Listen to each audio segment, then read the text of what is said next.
Bonjour, dans cette présentation, je présente la SAE sur le thème la biodiversité, ça se cultive, en traitant les concepts relatifs à l'écologie et à la biodiversité enseignés au secondaire 4.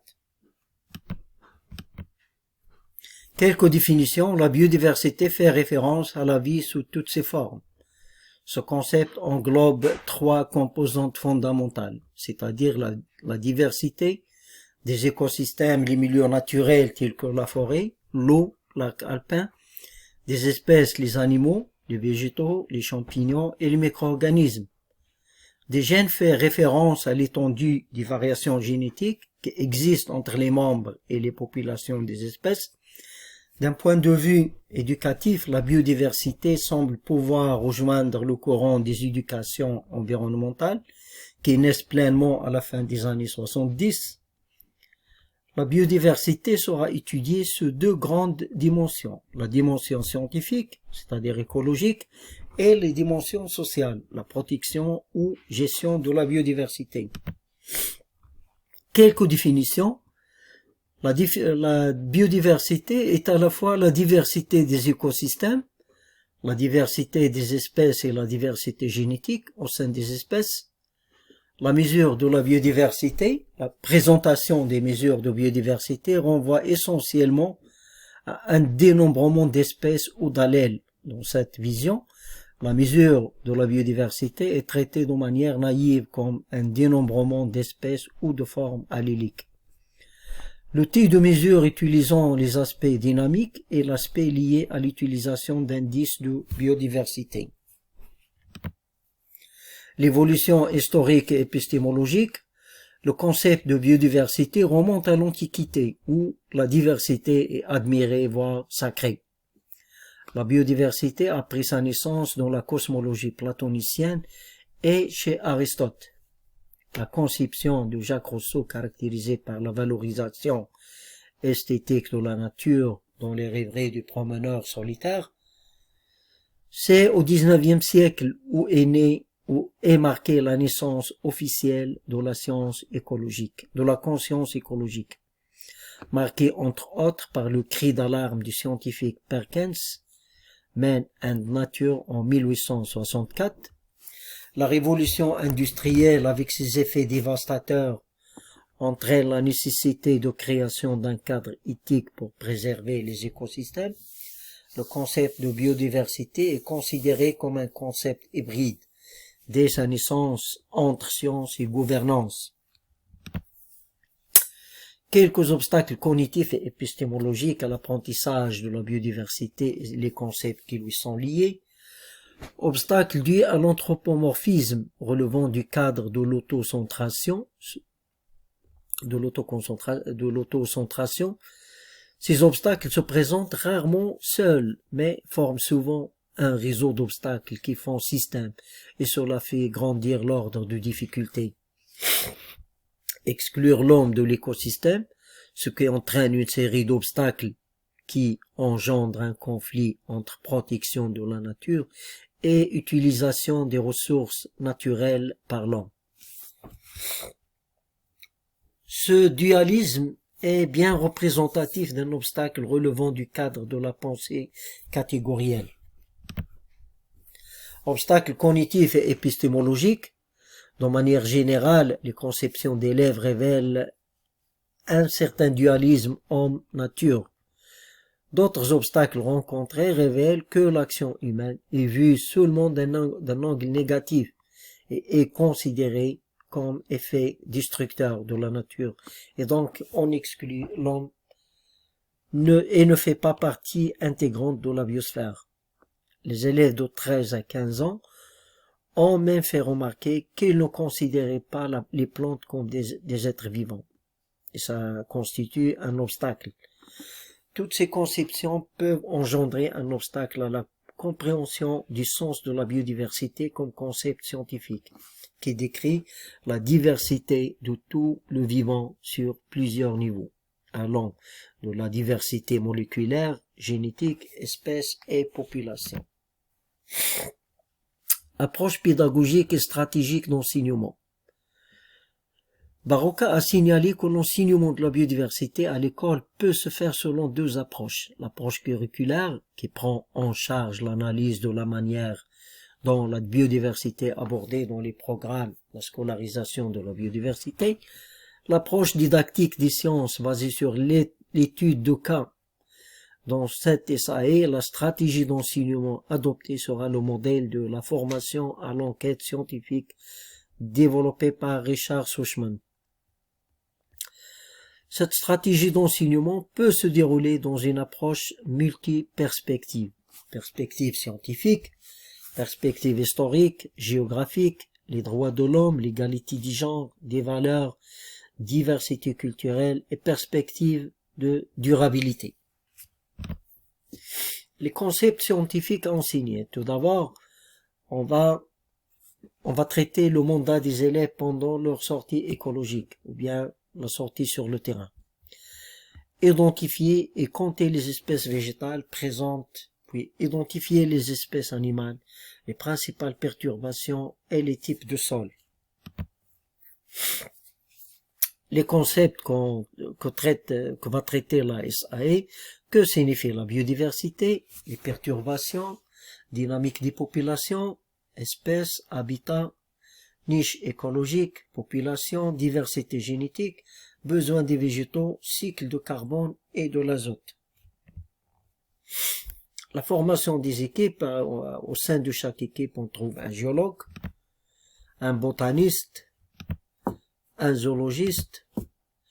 Les grandes étapes sur le terrain, écouter et respecter les consignes à l'arrivée sur le site, rejoindre son équipe, chercher un exemple de son type d'arbre en utilisant la clé d'identification des arbres, s'assurer que tous les membres de l'équipe comprennent comment l'identifier, effectuer les tâches reliées à son rôle, le botaniste compter les individus des types d'arbres sur le terrain, le zoologiste noter la présence d'animaux ou de traces sur ou à proximité du type d'arbre, le géologue utiliser la clé d'identification des sols sur des échantillons sur le type d'arbre de l'équipe. Noter les résultats et répondre aux questions dans le journal de bord. Présentation de la SAE. Thème, la biodiversité, ça se cultive. Année, secondaire 4. Moment de l'année, la troisième étape. Description générale, la SAE vise à contextualiser à l'extérieur, en plein air, plusieurs concepts relatifs à l'écologie du programme d'études de quatrième secondaire. Compétences disciplinaires, chercher des réponses ou des solutions à des problèmes d'ordre scientifique ou technologique. Les élèves ont pour objectif de répondre à un mandat scientifique en utilisant une méthode de recherche scientifique. Mettre à profit ces connaissances scientifiques et technologiques. Les élèves doivent réemployer les connaissances acquises les années précédentes et utiliser de nouvelles techniques de collecte de données sur le terrain. Communiquer à l'aide des langages utilisés en sciences et technologies, se donner des méthodes de travail efficaces, exploiter les technologies de l'information et de la communication, exploiter l'information, résoudre des problèmes, exercer son jugement critique, mettre en œuvre sa pensée créatrice. Compétences transversales, le savoir-faire, faire preuve de curiosité pour observer de manière divergente en utilisant tous ses sens, exercer son jugement critique, observer de manière ciblée, structurée, organisée en fonction des critères préalablement définis, recueillir des informations par des observations qualitatives en utilisant ces 5 sens et par des observations quantitatives. Les savoirs, les classifications des espèces vivantes, l'habitat, l'écosystème, méthode de travail, observation, mesurer, compter, calculer.